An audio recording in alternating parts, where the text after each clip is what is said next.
Mensaje final. Hay una enorme e importantísima convocatoria, coincide con San José, 19 de marzo en Asís, del Papa Francisco. Habrán mencionado este tema en otras presentaciones. Una economía con alma, muy importante. Cuando convocan a Asís a discutir una economía con alma, no convocan solamente economistas. Hay economistas, va a estar Stiglitz, Jeffrey Sachs, hay economistas, pero convocan a filósofos.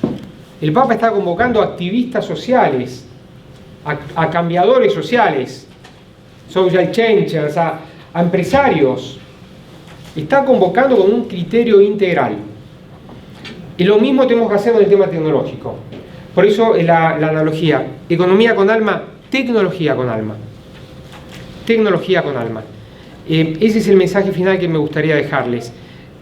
Un contrato social, yo ahí cité algunos de los 10 puntos que me parecen básicos, puede haber muchos otros, diferente, interpelante, riesgoso, por supuesto, pero también enormemente positivo, como admiradores del mensaje social tenemos que tener un gran nivel de esperanza para el momento que viene, un gran nivel de creatividad. Y eso tenemos que hacerlo aprendiendo de la historia y a su vez estando abiertos a las nuevas maravillas que se pueden presentar. No para encandilarnos, el cambio tecnológico puede encandilar, puede enceguecer.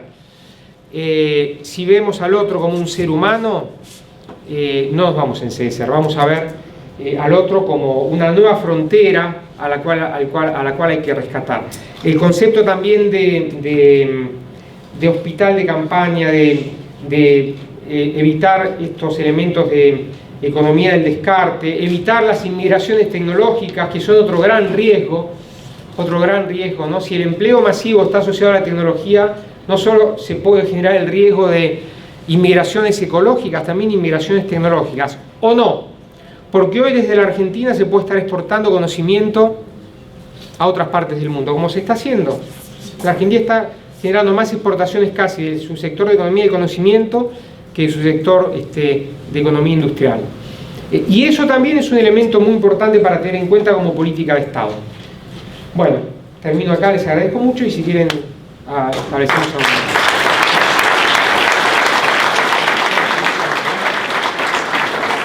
Bueno, vamos a hacer ahora 10 minutos de preguntas, mientras le voy a pedir a Florencia que pase si va preparando la actividad.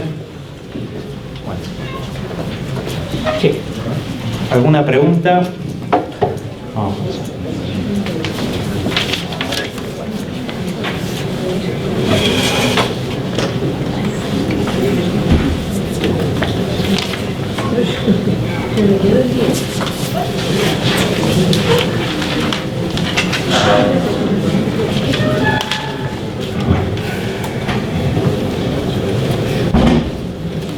Buenos días. Bueno, felicitaciones por su exposición, Gustavo. Y me gustaría un concepto suyo con respecto a un problema que me parece que es de magnitud en cuanto al tema de contaminación ambiental, que es el transporte de bienes y de personas en el mundo, que indudablemente las cargas y los pasajeros se incrementan día a día y es uno de los factores más grandes de contaminación del planeta. Sí, muchas gracias. Me permiten citar una anécdota porque acá también hay muchos representantes de los trabajadores y miembros del movimiento obrero. Les quiero dar una mera anécdota que a mí me parece que refleja mucho de lo que tenemos como desafío de cara al futuro. A mí me gusta hablar siempre de una economía post-contenedor. Y mira acá incluso una fotito de un contenedor. La economía mundial está, por supuesto que sigue transportando objetos de un punto al otro del planeta a través de un contenedor. Transporta cada vez más bienes inmateriales, ¿no? Datos, diseños, creatividad. También está asociado a algo muy negativo, que es transportar cada vez más rápido riqueza y avaricia del mundo financiero. Elemento negativo de la innovación. Pero el mundo en los últimos 60 o 70 años giró en torno del contenedor. Antes, recordamos todos los viejos cuadros de Quinquela Martín. Los trabajadores en el puerto hombreando bolsas. Los trabajadores en el puerto generando la carga y la descarga de los bienes, de las mercaderías, de los granos que llegaban en un barco. Todo eso se modificó en el año 1959, en paralelo con esta revista. Se modificó, fue una revolución a nivel mundial. ¿Quién creó esa revolución? ¿Quién fue el inventor de esa revolución? Un camionero. Malcolm McLean. Un camionero, un trabajador del sindicato de los camiones de Estados Unidos, inventó el contenedor.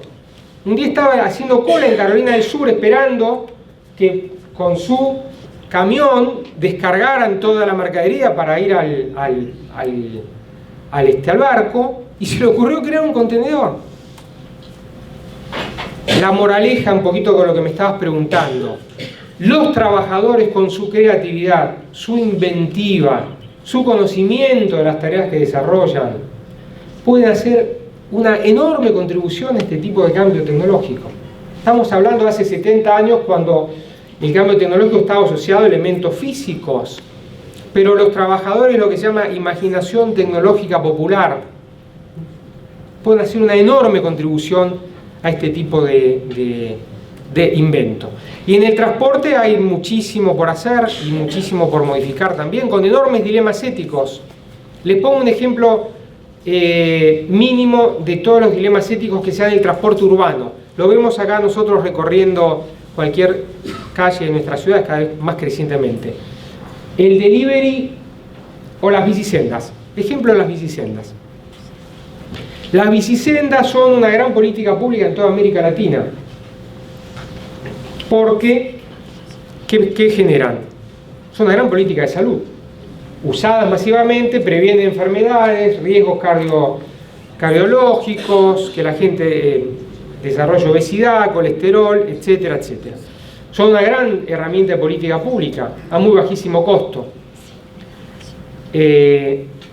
Comienza a desarrollarse, lo está desarrollando Google, Apple, todas las grandes tecnológicas, el concepto asociado a esto que mencionabas antes, de menor huella de contaminación, de robots para hacer el delivery automático y bicicletas automáticas, bicicletas inteligentes que transporten a las personas sin necesidad de pedalear, o sin necesidad de un conductor, de un Rappi, por ejemplo. Cité estos tres ejemplos. Entremos a analizar la cantidad de derivadas éticas, sociales, de pros y contras que tiene la introducción de estos temas. Como decía Scalabrini Ortiz, ¿no? La cuenta del almacenero para la economía es siempre lo más básico. De un lado el debe, del otro lado el haber. Lo que pasa es que estas cuentas del almacenero para ver pros y contras no son tan sencillas, ¿no? No son tan sencillas. Por ejemplo, oportunidades para el comercio electrónico de las pymes. Las pymes tienen una enorme oportunidad hoy de insertarse en el mundo si funcionan bien los sistemas de delivery, de entrega de mercaderías. ¿Cuáles son los sistemas más eficientes? Los que tienen huella tecnológica, ecológica, los que contaminan, los que no contaminan, los automáticos, los humanos. ¿De qué manera llega más rápido una mercadería? ¿Con un robot? Un teléfono de eso. Ahí está, robotina.